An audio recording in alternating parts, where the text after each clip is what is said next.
बहनें ऐसी क्यों होती है। मैं अपनी बहन को ज़्यादा पसंद नहीं करता था। उसकी शादी हो चुकी थी, लेकिन मैं कभी उसके घर नहीं गया। बस माता पिता ही उससे मिलने जाया करते थे। मुझे पता भी नहीं था कि वह किस हाल में है। वह कभी कभी मायके आती तो जाते समय मेरी माँ उसे घर का कुछ सामान दे देती। यह बात मेरी पत्नी को बिल्कुल पसंद न थी।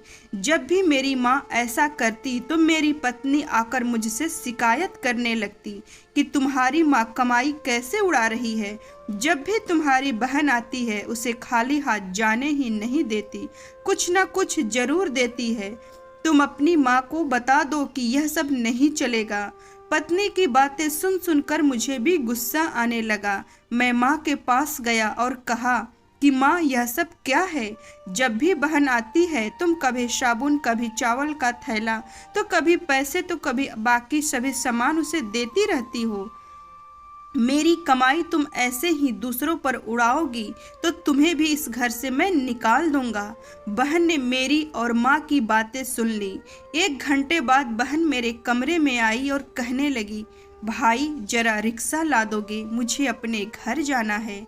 बहन की बात सुनकर मैं मन ही मन बहुत खुश हुआ, लेकिन दिखावे के लिए बहन से कहने लगा कि थोड़े दिन रुक जाओ। तब बहन बोली, नहीं भैया, बच्चों की स्कूल की छुट्टियां खत्म हो गई है, अब मुझे घर जाना है।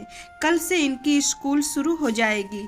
फिर वह चली गई। पिताजी के मरने के बाद जब घर का बंटवारा हुआ तो हम दोनों भाइयों ने आपस में ही बंटवारा कर लिया, लेकिन उसमें से भी बहन को कुछ नहीं दिया।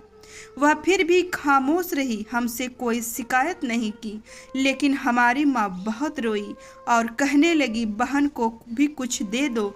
लेकिन हमने माँ की एक बात नहीं सुनी और माँ को डरा धमकाकर चुप करा दिया। अब बेचारी विधवा औरत, अगर हम उसे घर से निकालते तो वह कहाँ जाती, इसलिए वह चुप हो गई।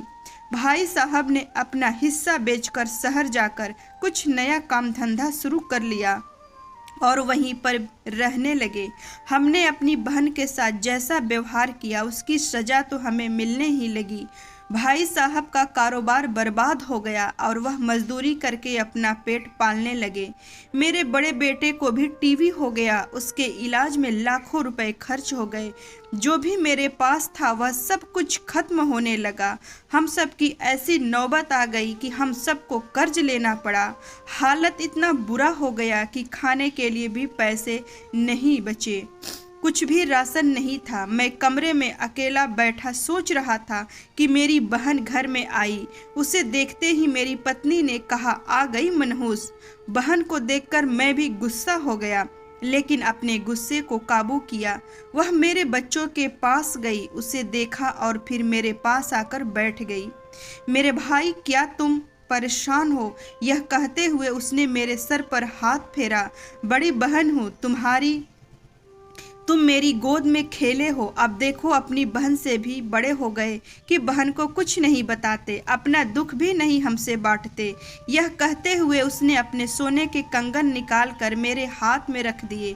मेरे भाई, परेशान ना हो, यह कंगन बेचकर अपने घर का राशन ला दो, अपने बच्चों का इलाज करा दो और पैसों की ज़रूरत हो तो बेझिझक हमसे कहना। मैं तुझे इस हालत में नहीं देख सकती। और हाँ, जाकर नाई से अपनी दाढ़ी भी बनवा लेना। देख रहे हो तुम्हारे बाल कितने बढ़ गए हैं। मैं आश्चर्यचकित होकर बहन को देखता रह गया और वह कहने लगी, भाई इस कंगन के बारे में किसी से ना कहना, तुझे मेरी कसम है। मेरे माथे को चूमा और कहने लगी, चलो अब चलती हूँ, तेरे जीजा जी और बच्चे आते ही होंगे, फिर आऊँगी तुमसे मिलने। मैं पहली बार उसे घर से बाहर छोड़ने गया। देखो तो पैर की चप्पल भी टूटी हुई थी, उसके कपड़े भी तो वहीं पुराने थे।